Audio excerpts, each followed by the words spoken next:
Good Monday morning, Quad Cities. We're starting off on a little bit of a foggy note here. We've got a dense fog advisory that will go until 9 o'clock this morning.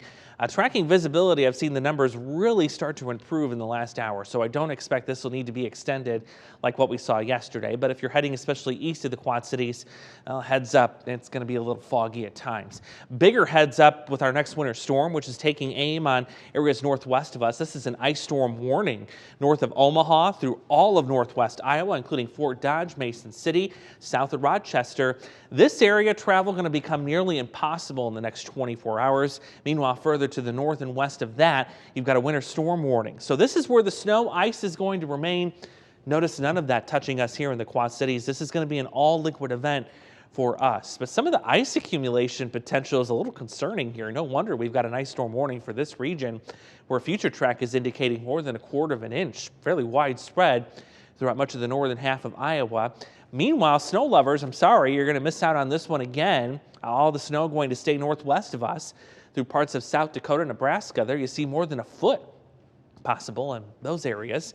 So rain here is what we're expecting, not so much this morning or this afternoon. This is going to be an overnight event. And let me take you into the evening. Here's 10 o'clock. Rain and a few embedded thunderstorms working their way up from the south, heading northeast. Could be some heavy downpours with this, and of course, occasional clap of thunder through midnight. Now, the good news is this is out of here in time for the morning commute. A couple of leftover showers, some areas of drizzle to start the day tomorrow. But there will be a cold front that will start to approach us by lunchtime. And that's going to do a couple of things. It's going to increase the temperatures to near 60. There you see that potential there. But it also could drive a couple of gusty thunderstorms as we head just beyond the lunch hour tomorrow. And this is mainly going to be for areas just west of I-39. So Sterling Rock Falls through Princeton, down through Peoria, could see a couple of those. Meanwhile, we're going to have falling temperatures here, a renewed chance of some shower activity into tomorrow night. Nothing too heavy there, but certainly could be dealing with some wet roads again as we get into Wednesday morning. Here's how much rain we're expecting.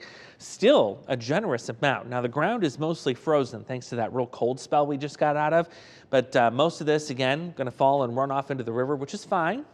Kind of cause those levels to go up just a little bit. We'll watch that. But most of us will get anywhere from 1/4 to 3/4 of an inch. Severe weather threat that will still remain south of us, but it is a big heads up for areas in Arkansas, including Memphis, Tennessee. That's a threat track level 3 out of 5. A very likely risk of severe weather, including some strong damaging tornadoes. Friends and family members in the red zone today, even through tomorrow, give them a heads up. Text, you know what's coming their way. It's going to be a very violent day for the south half of the country, unfortunately, the way it looks right now. Not so crazy here. We're going to go back to normal, if you will, temperature mode-wise, Wednesday into Thursday, bring in a couple of snow showers, a dusting of accumulation there. If you're looking for sun, well, we're going to have to wait a little longer. I think we'll have a better chance at seeing that by Friday. And fairly quiet pattern, too, heading into the weekend, into early next week, as temperatures sneak back into the 40s.